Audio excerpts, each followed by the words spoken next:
This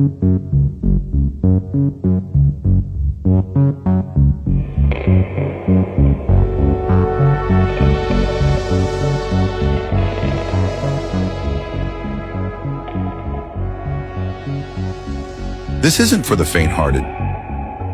Welcome to the world of extreme body modification, where the human body becomes a canvas for self-expression.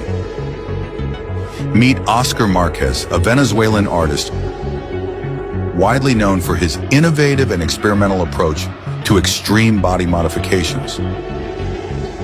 Starting his career in 1998 as a piercing specialist, he developed various techniques in the field and eventually expanded his focus to more advanced modifications. His does eyeball tattoos, tongue splits, subdermal and transdermal implants, earlobe reconstruction, and much more.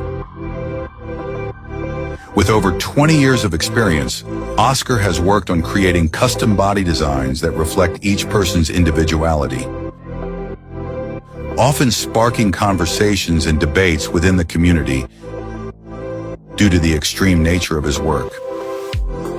Would you dare to turn your body into something this crazy?